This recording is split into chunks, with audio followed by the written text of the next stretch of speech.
بسم اللہ الرحمن الرحیم الحمد للہ وکفی والصلاة والسلام علی عبادہ الذین اصطفی اما بعد۔ اسلام آباد سے ایک صاحب نے سوال کیا ہے کہ ایک شخص کو اس کے گھر والوں نے کہا کہ اپنی بیوی کو طلاق دے دو۔ کچھ دن بعد اس سے پوچھا کہ آپ نے بیوی کو طلاق دے دی؟ اس نے کہا کہ دی ہے، حالانکہ اس نے دی نہیں تھی۔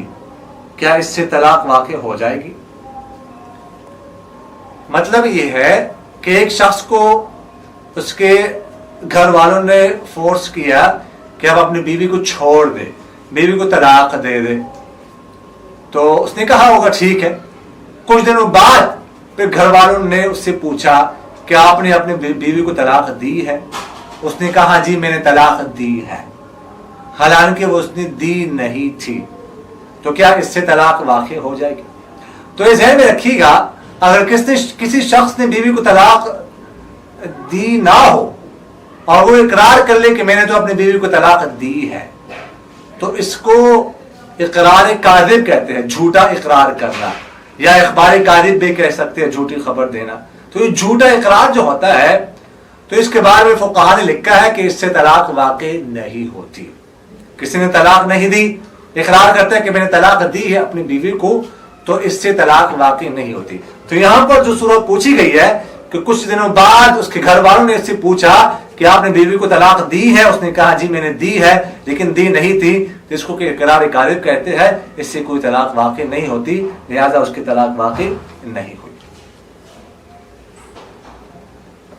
برادر مکرم محمد ادریس صاحب نے سوال کیا ہے کہ باجماعت نماز میں امام کے پیچھے اگر مقتدی غلطی کرے، یعنی اگر امام التحیات قاعدے پر بیٹھ جائے اور مقتدی کھڑا ہو جائے اور پھر بیٹھ جائے، تو اس صورت میں سجدہ سہو کرنا ہوگا یا نہیں؟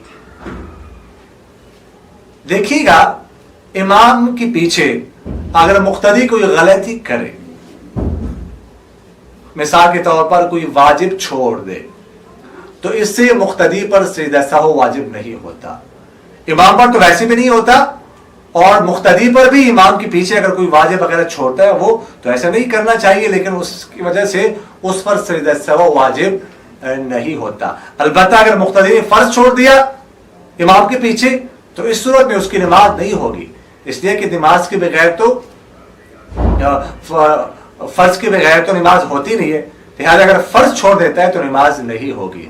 البتہ اگر واجب چھوٹ جائے تو واجب بھی اصلاً تو سجدہ سہو ہوتا ہے، لیکن امام کے پیچھے اگر مقتدی سے واجب چھوٹ جائے تو اس پر سجدہ سہو بھی واجب نہیں ہوتا۔ تو یہ جو صورت پوچھی گئی ہے کہ امام قاعدے پر بیٹھ گیا، اب مقتدی کو بیٹھنا چاہیے تھا لیکن کھڑا ہو گیا، اس کے بعد بیٹھ گیا، تو غلطی سے ایسا اس نے کیا، تو اس صورت میں اس پر جو ہے کوئی سجدہ سہو وغیرہ واجب نہیں ہے، نماز اس کی ہوگی۔ نعیم خان بھائی نے پوچھا ہے کہ اگر کوئی مسافر کسی ایسی جگہ جائے جہاں اس کا 15 دن سے زائد ٹہلنے کا ارادہ ہو، تو یہ مسافر راستے میں قصر پڑے گا یا پوری نماز؟ برائے مہربانی جواب عنایت فرمائے۔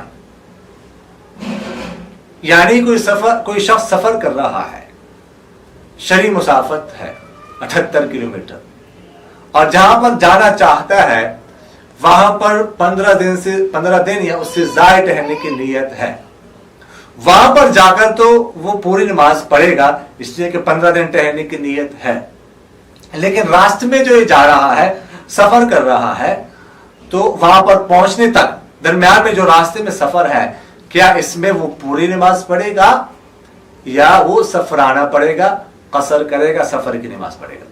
تو یہ جو راستے میں سفر کر رہا ہے، اس صورت میں یہ قصر کرے گا، پوری نماز نہیں پڑھے گا، سفرانہ پڑھے گا، سفر کی نماز پڑھے گا۔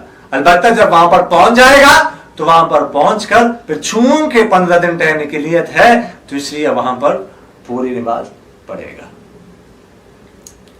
فاروق شیرانی بھائی نے پوچھا ہے کہ حضرت مفتی صاحب، سوال یہ ہے کہ اگر کوئی شخص اپنے جسم کے مخصوص بال، مثلاً ہاتھ، پاؤں اور سینے کے بالوں کو کسی دوائی کے ذریعے مستقل طور پر ختم کرنا چاہتا ہو، تو اس کا شرعی حکم کیا ہے؟ دیکھیے گا داڑھی کے بارے میں شریعت نے کہا ہے کہ اس کو چھوڑنا ہے, اس کو کاٹ نہیں سکتے, کم ایک مشت سے کم نہیں کاٹ سکتے. اور مونچھوں کے بارے میں کہنا ہے کہ اس کو کاٹنا ہے تو یہ کاٹیں گے ہم. اس کے علاوہ جو ہے زیر ناف اور زیر بغل بالوں کے بارے میں شریعت نے حکم کیا کہ ان کو بھی صاف کرنا ہے. اس کے علاوہ جسم کے باقی حصے سے بال صاف کرنا, مثلا سینے سے, مثلا ہاتھوں سے, پاؤں سے, پنجریوں سے وغیرہ ذالک کا کسی اور حصے سے اگر کوئی صاف کرنا چاہتا ہے تو اس میں کوئی حرج نہیں ہے, صاف کر سکتا ہے. عارضی طور پر کسی چیز استرے بلیڈ وغیرہ سے بھی صاف کر سکتے ہیں, اور مستقل طور پر کوئی دوائی وغیرہ کے ذریعے سے اگر صاف کرنا چاہتا ہے تو یہ بھی صاف کر سکتا ہے. اس صورت میں کوئی گناہ نہیں ہوگا, یہ ایسا کرنا جائز ہے. اقول قولی هذا استغفر الله لي ولكم ولسائر المسلمين فاستغفروه انه هو الغفور. میرا دل بدل دے, میرا دل بدل دے, میرا دل بدل دے, میرا دل بدل دے.